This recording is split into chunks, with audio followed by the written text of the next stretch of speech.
It's Bex here from channel bexbugoutsrvivor, and we're going to have a look today at how I used to keep and still do keep my feet warm out camping, which is probably the most asked question I get. So I thought I'd show you a little bag of tricks I'm sitting on that I've used over the years.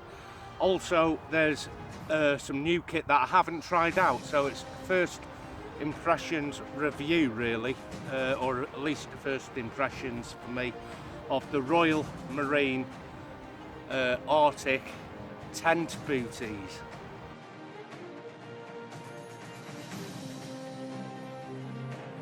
This here, the 90 pattern Royal Marines British Arctic bag, and the tent booties are made of a very similar material to the pattern 90 sleeping bag. And I'll show you the first thing I do when I get to camp, or maybe the second thing after a brew, is how to keep your feet really warm. So here is the 90 pattern Royal Marines Arctic sleeping bag, and I'm just going to reach inside here because this is where I keep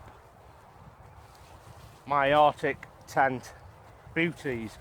And as you can see here, these booties are made of a very similar material to the Arctic bag itself, slightly different shade. I'm not sure if these are even from the same year, but we're going to have a good look at these now. Now, I was going to purchase the Snug Pack tent booties, and these, believe it or not, are a very similar price. They're not cheap, but then again, I don't like cold feet, so I'm going to spend the money where I think it's needed, and looking after your feet is certainly part of that challenge. 30 quid I think for a pair of these on eBay. Like I said, Royal Marine Arctic tent booties.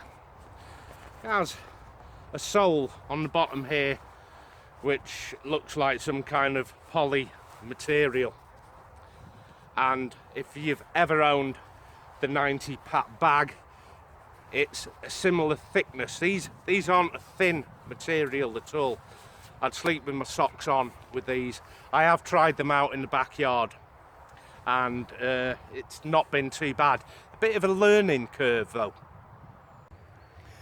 And like any camper worth his salt, the first thing you do is get your brew going. And I brought out the stainless steel Nalgene, which is part of the heating system, which will be added in to the foot warming section here.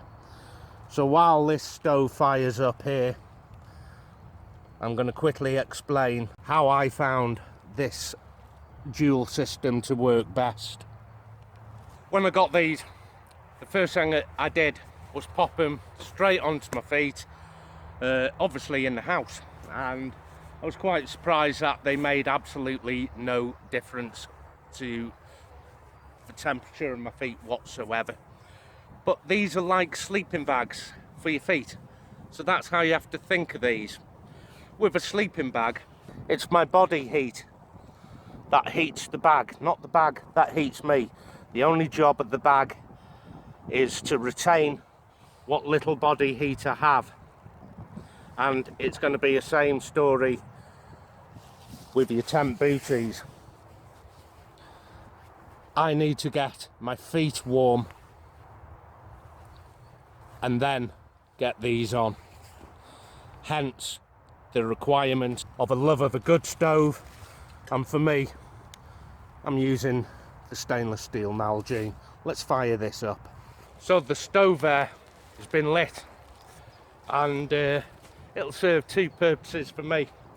Once I've set up a little ground shelter, I'm going to boil up the water, and that's for the stainless steel Nalgene to act like a hot water bottle, and it's that goes into the bottom of my 90 pack bag, and the boot liners are kept in the bottom of the bag, and the water system is going to heat the feet area.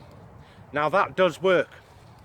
Like I said, just trying to put the boot liners straight on, getting into your bag, expecting it to work, wasn't so good. However, like I said, popping some kind of heating system, a water heated system, in the bottom of your bag, that's when these tent booties come into play.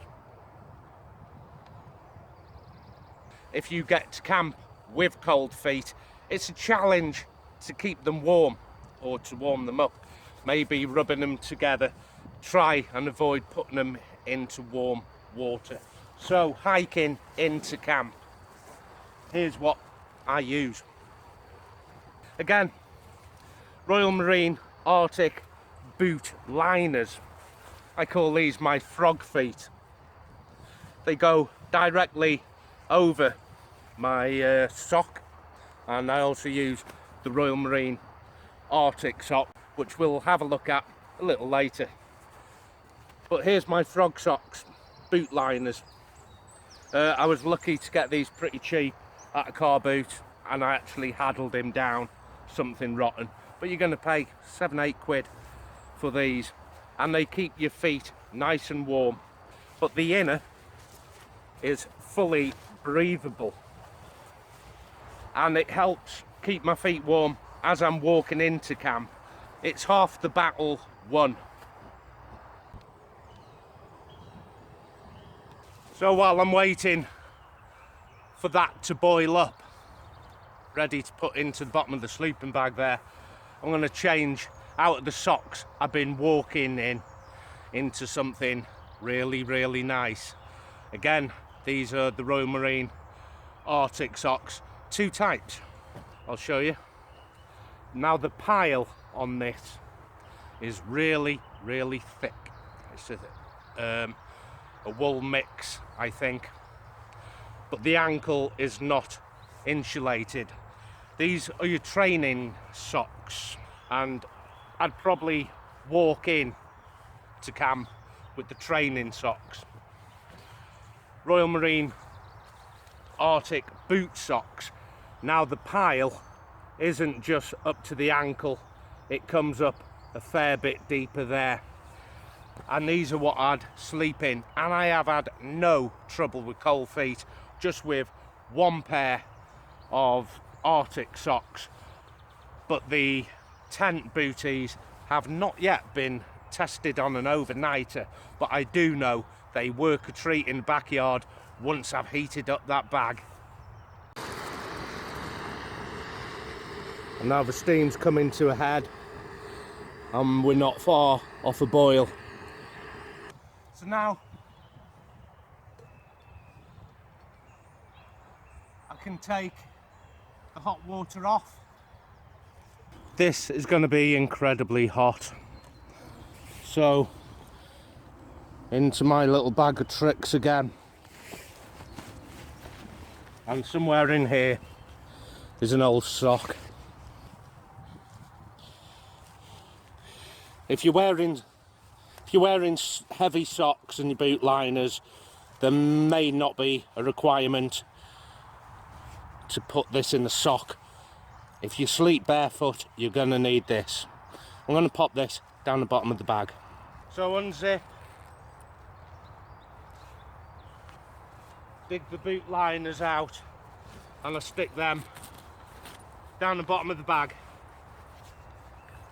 The hot water I stick on top of the Arctic tent booties. I zip up and fold the sleeping bag over on itself, just like that. But this method, I can have a hot drink with the water that's left over. It's down the bottom of the old slug there, and while I'm drinking my hot chocolate, my coffee brew of choice, of course, that's doing its job. You can of course just use an ordinary hot water bottle, and I've done that on many a winter night, but with the Nalgene, the steel Nalgene, it allows me to keep that water for the morning, and I keep my stove kit nearby. I can fire that up and boil it up again for a brew in the morning. Open up the bag, get the boots off, and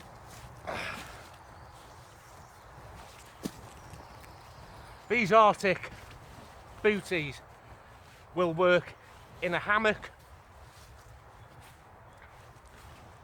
or a bivvy,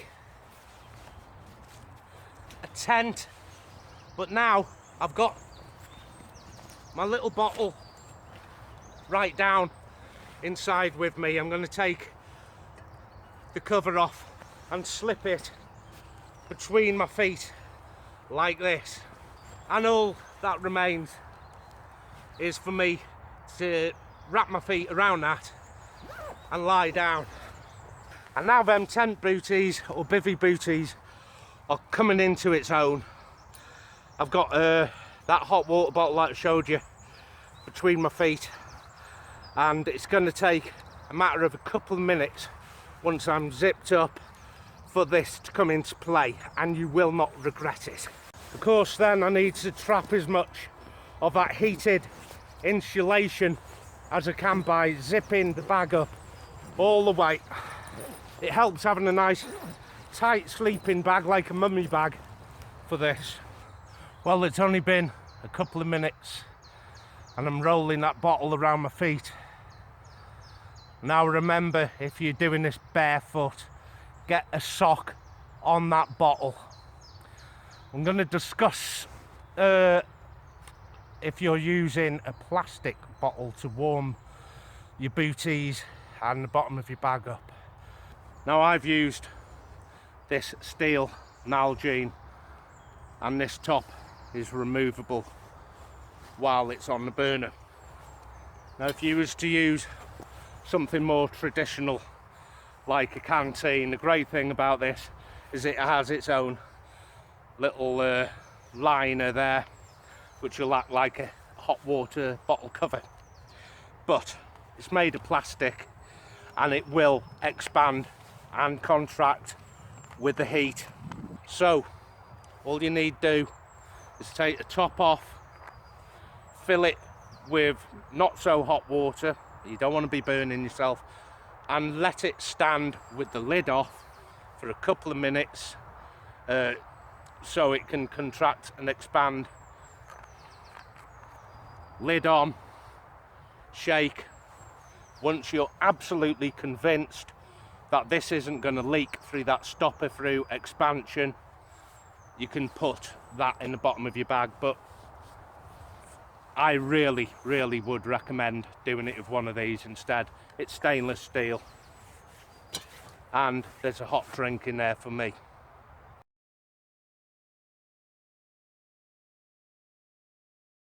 So this is another thing you'll have seen me use plenty, especially on hammock trips. It's my hammock socks, tent socks, bivvy socks, and mixing two materials together really works a treat. Wool outer, Sherpa fleece inner, knitted. I have never had a cold night's sleep ever with these. These can go straight onto your feet or over your socks. They both work really well. You're going to find things like this in your supermarket. This was on sale on the girls aisle, the women's section, for slippers. I thought they're too good just for women to dance around the house in. These are far better for me inside your bivvy, your hammock, anything like that. These were pretty cheap, about maybe £5, and they've never let me down. Let's see what else I have been using in the past. These are neoprene socks. It has a synthetic outer and the inner is neoprene, a bit like a diver's sock. Now although your foot might feel wet on the outside, you're going to have a bone dry foot on the inside. Like I said, neoprene, similar to divers would use, scuba divers. But this has a knitted inner and outer. I think it's acrylic actually. Again, these are my day socks for wet weather. No issue at all with cold or wet feet. So this would be a more wet weather night sock. Now, a thing I always used to do on the colder months is I used to find this Hessian sack. I think at one time it would have had some kind of coffee beans in or something along them lines. And it's simple enough to get the end of your sleeping bag. Now, I've only done this in the tent. I don't know what it's like in a hammock or a bivvy. I should imagine it's much of a muchness. It's a simple idea, covering the end of your sleeping bag with the Hessian sack. And I used to do this when I first started wild camping. I found this Hessian sack on a stall on the car boot, £2, and it just works a treat. It really does. Cozy, warm feet. It can feel a bit dusty, hasn't got the best smell to it, but on the whole it works.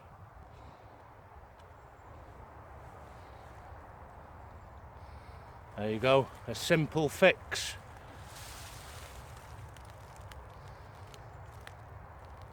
And that, my friends, works a treat just for a couple of quid of your money.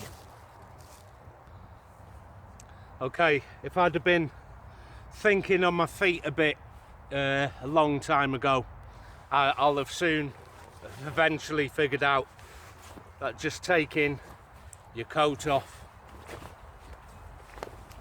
zipping it all up and putting that around the sleeping bag will have had the same effect.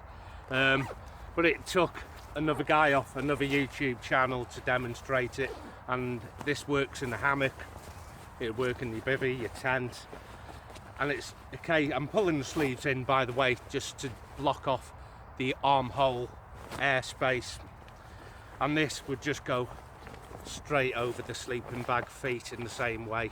And like I said, unzipped, put it round your hammock, zip it up over your foot end, and I've had success with this too. And it's thanks to a guy on his hammock camping channel, a guy who calls himself Shugummery. You'll find him under anything about hammocks you want to know. He's your go-to man. So same thing, just done with a coat. But I always used to use my coat as a pillow. But in times of need, a coat over your foot end of the bag is going to be toasty warm. Two types of camping pillow. An inflatable, and I don't usually go for these inflatables, but this I like. It has a lovely velvet material so my head doesn't slop about, and an indentation here where your head sits perfectly. I love this. Flat pack. These are next to nothing to roll up and put in your pack. Very light. You may as well, but I'll show you a little trick that I can use pillows like this to keep my feet warm. I'll grab either one of them pillows. I like using the inflatable as well for this. I put this inside the sleeping bag, okay, and then I rest my ankles on it so my feet are dangling off the ground, sort of in mid-air. and that little air pocket, that dead air pocket, will warm up a treat also. I'll show you how I do it. So pillow down and my ankles on it like that. Another technique that works amazingly well. So all that inside the sleeping bag, elevating off the cold ground. Even if you've got a ground pad, I would still do this. Have a think about that, because it does make one hell of a difference.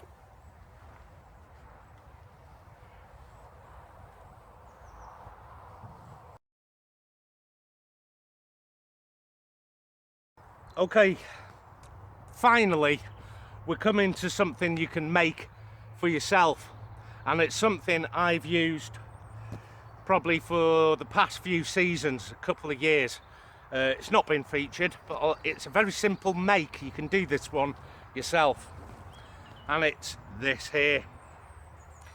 A lot of people are carrying kneeling pads or sitting pads, especially amongst the hammock community. It's nice to sit down on something warm and dry. So I've taken that a step further. I went down to a shop that sells beds, and I asked for a couple of samples of memory foam, and that's what this is here. He gave me these 2 samples for free. Now if you have a bit of gaffer tape, and that's all I did, gaffer tape the edges and then go all the way around and around and around till you have something like this that you can open up. And memory foam is a brilliant insulator. You can get this, nearly do this for free, and all I do is pop it in the foot box of your sleeping bag. So sleeping bag has been undone, and you'll notice it fits just nice. It's measured to size of my bag, and I just slip my feet into that and then zip up, and there it is. It's been cut to size to fit this particular sleeping bag. The feet just go straight into the memory foam, and I sleep with a toe in this corner and one in there. My ankles come up to this section here, and I have never had a cold night's sleep. And the great thing with memory foam, look at this, it pinches down to nothing, and like I said, throw it down, makes a good seating pad.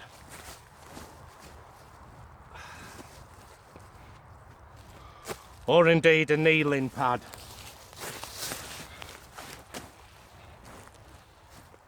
I'm dry, I'm off the wet floor, got nice warm butt, warm knees, and even warmer feet. This will fit in the bottom of a Bergen. It weighs next to nothing. Memory foam is incredibly light. So they're the ideas I've had in the past that I know work, other than the Royal Marine Arctic Tent Booties, which are not yet proven for me for an overnighter.